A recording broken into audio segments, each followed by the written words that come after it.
എനിക്ക് കഴിഞ്ഞ ദിവസം ഉപേക്ഷിക്കപ്പെട്ട നിലയിൽ കിട്ടിയ 2 സാധനങ്ങളാണ് ഈ കേക്കിൻ്റെ പാക്കിംഗ് കവറും പിന്നെ ഈ വൃത്തത്തിലുള്ള കാറ്ററിംഗ് സർവീസുകാരുടെ ഒരു അഡ്വർടൈസ്മെൻറ്റ് ബോർഡും.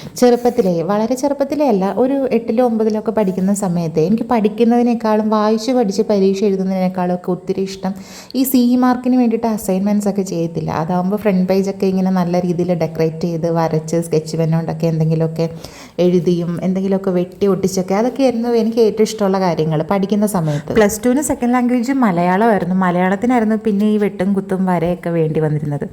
പിന്നെ എഴുത്ത് പരീക്ഷയ്ക്ക് കൂടുതൽ ഇമ്പോർട്ടൻസ് കൊടുക്കുന്നതിന് വേണ്ടിയിട്ട് ഇതെല്ലാം സൈഡിലോട്ട് മാറ്റി വെച്ചു. അങ്ങനെ എപ്പോഴൊക്കെയോ ഇത് മറന്നുപോയി കേട്ടോ.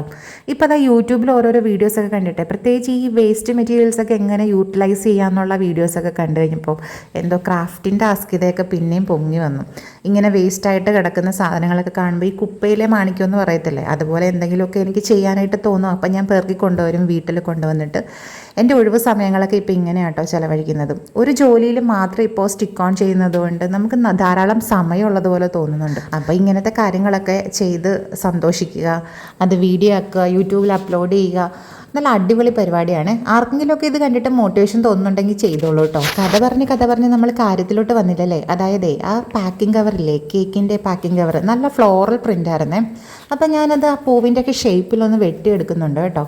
പിന്നെ അതാ ഈ കാറ്ററിംഗ് സർവീസുകാരുടെ ഈ ഒരു അഡ്വർടൈസ്മെൻറ്റ് ബോർഡില്ലേ, അതൊന്ന് കവർ ചെയ്തെടുക്കാനായിട്ട് റെഡ് കളറിലെ ചാർട്ട് പേപ്പർ അതേ ഷേപ്പിലൊന്ന് വെട്ടിയെടുക്കുന്നുണ്ട്. ₹1 പോലും മുടക്കില്ലാതെ, അതായത് ഇതിന് വേണ്ടിയിട്ട് ഞാൻ ₹1 പോലും മുടക്കിയിട്ടില്ല. പക്ഷേ എൻ്റെ കയ്യിൽ ചാർട്ട് പേപ്പറൊക്കെ ഓൾറെഡി ഉണ്ടായിരുന്നതാണ്. ഇപ്പോൾ ഇങ്ങനെ ക്രാഫ്റ്റൊക്കെ ചെയ്യുന്നതുകൊണ്ട് കുറച്ചധികം സാധനങ്ങളൊക്കെ വീട്ടിൽ സ്റ്റോക്ക് ഇരിപ്പുണ്ട്. അപ്പോൾ അതുകൊണ്ട് ഈ ഒരു ക്രാഫ്റ്റ് ചെയ്യാൻ വേണ്ടിയിട്ട് എനിക്ക് ശരിക്കും പറഞ്ഞാൽ പൈസ ചിലവായിട്ടില്ല കേട്ടോ. അപ്പം ഞാൻ പഴയ സാധനങ്ങളൊക്കെ ഇങ്ങനെ യൂട്ടിലൈസ് ചെയ്യുന്നുണ്ട്. സത്യം പറഞ്ഞാൽ ഇതിൻ്റെ ഒരു ഔട്ട്പുട്ട് കണ്ടപ്പോൾ എനിക്ക് ശരിക്കും ഒത്തിരി സന്തോഷം തോന്നി. കാരണം നമ്മൾക്ക് എന്തെങ്കിലുമൊക്കെ ഒരു വിഷിംഗ് ബോർഡായിട്ടോ അല്ലെങ്കിൽ എവിടെയെങ്കിലുമൊക്കെ ചുവരിൽ ഡിസ്പ്ലേ ചെയ്യാനോ അല്ലെങ്കിൽ എന്തെങ്കിലുമൊക്കെ തോട്ടൊക്കെ എഴുതി വെക്കാനോ ഒക്കെ പറ്റിയ നല്ല അടിപൊളി ഒരു ഡെക്കോർ പീസായിട്ട് എനിക്ക് ഇതിൻ്റെ ഫൈനൽ ഔട്ട്പുട്ട് കിട്ടിയിട്ടുണ്ട്. ആ കേക്കിൻ്റെ പാക്കിംഗ് കവറില്ലേ, ആ ഫ്ലോറൽ പ്രിൻറ്റ് പാക്കിംഗ് കവറിൽ നിന്ന് ഇങ്ങനെയാണ് കേട്ടോ ഏറെക്കുറെ വെട്ടിയെടുത്തിരിക്കുന്നത്. ഇങ്ങനെയൊക്കെ ഷേപ്പിൽ വെട്ടിയെടുത്താൽ മതി. നല്ല കൃത്യ ഷേപ്പ് വേണമെന്നില്ല. ആ ഇലകളും പൂക്കളും ഒക്കെ ഒരുവിധം നല്ല ഭംഗിയായിട്ട് ഒന്ന് അരികു ചേർത്ത് മൂല ചേർത്തൊക്കെ വെട്ടിയെടുത്താൽ മതി. ഇനി എന്താ ചെയ്യേണ്ടതെന്ന് വെച്ചാൽ ഇതിൻ്റെ ബാക്ക് സൈഡ് നമ്മുടെ ഡബിൾ സൈഡ് സ്റ്റിക്കറില്ലേ, അതായത് സെല്ലോ ടേപ്പ്, അതൊന്ന് ഒട്ടിച്ചു കൊടുക്കുക. എന്നിട്ട് ഇതിൻ്റെ ഒരു സെമി സർക്കിൾ പോർഷനിൽ വെച്ച് നമ്മളിങ്ങനെ ഒന്ന് ഒട്ടിച്ചു കൊടുത്താൽ മാത്രം മതി. ഒരു പ്രീ പ്ലാനിങ്ങിന് ശേഷം ഒട്ടിച്ചിട്ടുണ്ടെങ്കിൽ കുറച്ചുകൂടെ ഐഡിയ കിട്ടും കേട്ടോ. ഇത് മുഴുവനായിട്ട് ഒട്ടിച്ചു കൊടുക്കണമെന്നില്ല, ഒരു സെമി സർക്കിൾ പോർഷൻ മാത്രം എടുത്ത് ഒട്ടിച്ചാൽ മതി. ഒട്ടിക്കാനായിട്ട് മറ്റു പശകളുടെ ആവശ്യമൊന്നുമില്ല കേട്ടോ. ഫെവിക്കോളോ ഫെവിക്വിക്കോ അങ്ങനെ ഒന്നും വേണമെന്നില്ല. ഈ ഡബിൾ സൈഡ് സ്റ്റിക്കർ മാത്രം മതി. ഡബിൾ സൈഡ് സെല്ലോ ടേപ്പ് മാത്രം മതി കേട്ടോ. അപ്പോൾ ഒന്നിൻ്റെ പുറത്ത് ഒന്നായിട്ടോ അല്ലെങ്കിൽ അതിൻ്റെ താഴെ ആയിട്ടോ ഒക്കെ വെച്ച് ഇങ്ങനെ അഡ്ജസ്റ്റ് ചെയ്ത് കൊടുത്താൽ ശരിക്കും പറഞ്ഞിട്ടുണ്ടെങ്കിൽ ഒരു അരമണിക്കൂർ പോലും ഈ ഒരു ക്രാഫ്റ്റ് ചെയ്യാനായിട്ട് വേണ്ടി വന്നില്ല കേട്ടോ. ഞാനിത് വീഡിയോ കൂടി എടുക്കുന്നത് കൊണ്ടാണ് എനിക്ക് കുറച്ചധികം സമയം എടുത്തതുപോലെ തോന്നിയത്. പക്ഷേ എനിക്ക് ഭയങ്കര ഇൻട്രസ്റ്റിംഗ് ആയിട്ട് തോന്നി. ഇതുപോലുള്ള എന്തെങ്കിലുമൊക്കെ നിങ്ങൾക്ക് കടന്ന് കിട്ടുമോ അല്ലെ ആരെങ്കിലും കൊണ്ട് തരുമോ ഒക്കെ ചെയ്യണമെങ്കിൽ താല്പര്യമുള്ളവരൊക്കെ ചെയ്ത് നോക്കണേ. ആ വൃത്തത്തിലുള്ള ബോർഡില്ലേ, അത് എനിക്ക് കവർ ചെയ്തെടുക്കാനായിട്ട് ആവശ്യത്തിനുള്ള ചാർട്ട് പേപ്പർ ഇല്ലായിരുന്നു കേട്ടോ. എന്നാലും കുഴപ്പമില്ല, നമ്മൾ ഈ പൂക്കളുള്ള ഭാഗങ്ങൾ അവിടേക്ക് ഒട്ടിച്ചു കൊടുത്ത് അതൊന്ന് കവർ ചെയ്ത് വരുമ്പോഴത്തേക്ക് ഇതിൻ്റെ ഒരു ഫിനിഷിങ് ഔട്ട്പുട്ട് സൂപ്പർ. കേക്കിൻ്റെ പാക്കിംഗ് കവറില്ലേ, അത് മുഴുവനായിട്ടും വേണ്ടി വന്നില്ല, അതിൻ്റെ ഒരു പകുതി മാത്രമേ വേണ്ടി വന്നുള്ളൂ.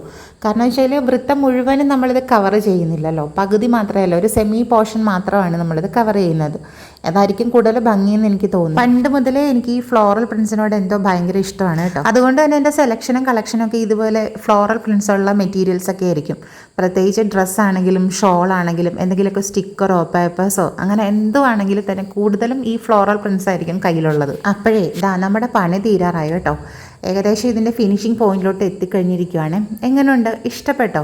നിങ്ങളും ഇതുപോലെയൊക്കെ ഒന്ന് ട്രൈ ചെയ്ത് നോക്കണേ. നമ്മുടെ ഒഴിവ് സമയങ്ങളൊക്കെ ഇതുപോലെയൊക്കെ എന്തെങ്കിലുമൊക്കെ ചെയ്താൽ മതി. ഇതുപോലുള്ള കുഞ്ഞു കുഞ്ഞു കാര്യങ്ങളൊക്കെ ചെയ്തിട്ട് നല്ല നല്ല റിസൾട്ടൊക്കെ കാണുമ്പോഴത്തേക്കും ഉണ്ടാകുന്ന ഒരു സന്തോഷമില്ലേ, ആ ഒരു സന്തോഷം പറഞ്ഞറിയിക്കാൻ പറ്റത്തില്ല കേട്ടോ.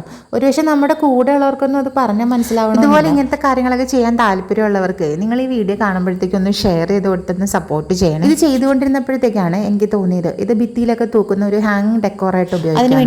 ഈ ബോർഡിൻ്റെ മുകളിലായിട്ട് 2 ഹോൾ ഇട്ട് കൊടുക്കുന്നുണ്ട്. അതൊരു വൈറ്റ് ത്രെഡ് കൊണ്ടൊന്ന് ടൈ ചെയ്തുകൂടെ കൊടുത്തിട്ടുണ്ടെങ്കിൽ നമുക്ക് അടിപൊളിയായിട്ട് ഇത് ഹാങ് ചെയ്തിടാൻ പറ്റും. ഈ ഒരു ക്രാഫ്റ്റിൻ്റെ ഫൈനൽ ഔട്ട്പുട്ട് കണ്ടപ്പോൾ എനിക്ക് ഒത്തിരി സന്തോഷമായി. ഞാൻ ഇത് 2 ഉപേക്ഷിച്ച് പോയവരെ ഒന്ന് നന്ദിയോടെ ഓർത്തു. പിന്നെ ഇത് കവർ ചെയ്യാനായിട്ട് റെഡ് ചാർട്ട് പേപ്പർ തന്നെ വേണമെന്നില്ല കേട്ടോ.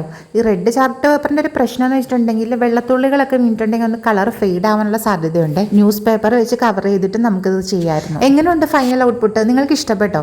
എനിക്ക് എന്തായാലും ഇഷ്ടപ്പെട്ടു കേട്ടോ. ഈ കുപ്പയിലെ മാണിക്യം എന്ന് പറയത്തില്ലേ, ഇതൊക്കെ ആയിരിക്കാമെന്ന് തോന്നുന്നു. ഇതിനകത്ത് മറ്റു അലങ്കോല പണികളൊന്നും ചെയ്തില്ല കേട്ടോ. നല്ല ക്യൂട്ടായിട്ടിരിക്കാൻ വേണ്ടിയിട്ട് മിനിമലായിട്ട് മാത്രമാണ് നമ്മൾ വെട്ടി ഒട്ടിച്ചത്. അടുത്ത വീഡിയോയിൽ വീണ്ടും കാണാം. നമ്മുടെ ചാനൽ ഒന്ന് സബ്സ്ക്രൈബ് ചെയ്തോടെ സപ്പോർട്ട് ചെയ്യാൻ മറക്കല്ലേ.